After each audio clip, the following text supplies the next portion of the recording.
Jim Molan is the go-to man about all matters to do with defence and these big issues happening out of Afghanistan right now. Senator, nice to talk to you, but it's a really bad day because the Taliban, we knew they were always going to fill the vacuum. This was always going to happen. It's happened very quickly now. They've taken the gates of Kabul, most likely the city, as soon as we could wake up tomorrow, it could be the case. But of course, there are Australian, American and UK troops right now trying to ferry out what is left of diplomatic missions and trying to scoop up the people who helped us along the way.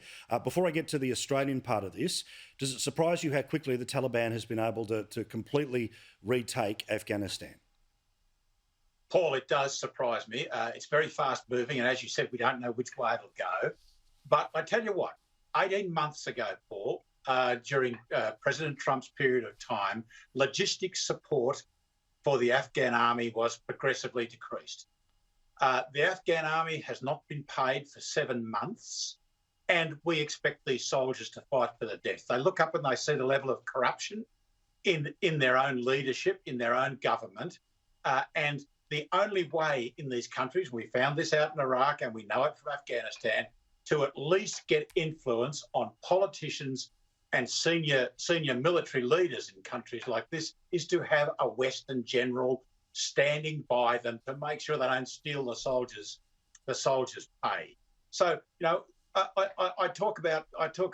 look back and I'm not emotionally connected to Afghanistan, but I am to Iraq. But we've seen Vietnam, we've seen the Kurds out of Syria, we're now seeing the Afghans. We thought we were going well in 2011 in Iraq. We pulled our troops out. And what did we get? We got ISIS. And what are we going to get next, Paul? Are we going to get Taiwan? 25 million, a democratic country in our part of the world. Trust and credibility are absolutely critical in this world geopolitical game. Now, what is happening right now, and I know that people like Catherine McGregor have been talking about it for a long period of time, and it has been happening behind the scenes, but it is going to be the last gasp of trying to scoop up as many people as possible. Whether they come into the community or end up in detention to be processed, I don't know. What have you heard about that process of trying to scoop up as many people who helped Australia before the Taliban rules the joint? Well, it's very hard to tell at the moment whether the Australian troops and the Australian aircraft are in Kabul's international airport. Bagram's gone, so that's not an option for pulling troops out. I suspect there'll be the joint government formed.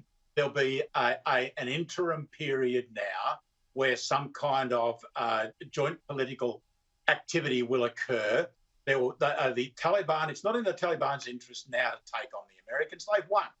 They can be magnanimous and they can say, well, get the people out, get your diplomats out and get anyone that you want to take out from the Afghan population and get them gone, and then it will start, of course.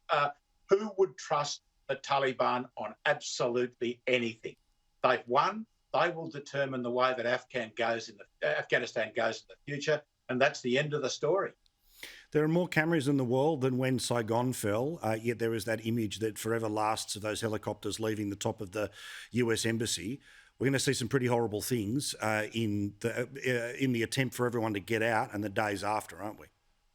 Well, we may, or else if the Taliban are half smart, they will let that occur, get the Americans and anyone they want out, us and the Brits and the Canadians, let them go and then start their business. So there are two options here. There's either the fighting continues, which it doesn't seem to be at the moment. As far as I know, the Prime Minister, the President has resigned. And some arrangements are going on. People are talking about a transition of power. So, yes, you might be right, Paul. This might occur in a bad way. There's also a chance that it may not. They'll let us get out and then they'll work their magic in their medieval way. Now, how worried are you about the stuff that has been built up over the past, let's say, 10 years, not 20 years, which is that Afghan army, the gear, the everything from the tanks, the armoured personnel carriers, all the rest of it. There's some stuff on social media, and who knows how true this stuff is, but still footage of these things literally being driven off to Iran. Is there a chance that American paid for and built things are going to end up going to one of the great adversaries? Oh, I think that's quite possible. But as we found out in Iraq and in Syria, when a militia terrorist army takes over advanced equipment, it'll last for a couple of weeks and then die. This is what we found with the surface-to-air shoulder-fired missiles. Most of them in Iraq were hidden in the ground, and so they rotted in the ground and couldn't be used. Ultimately, we were paying $10,000 for people to turn these things in. But then we stopped paying them because we knew they wouldn't work. I don't think this is the biggest problem. The biggest problem goes to trust and credibility.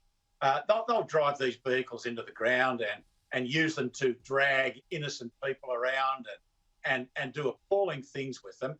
If they go by large numbers to Iran, I think Iran's got a lot more of their own kit to cause mayhem throughout the Middle East. That's not the biggest thing. We were called the new French because Australians would not take responsibility for Mathana province, and we will,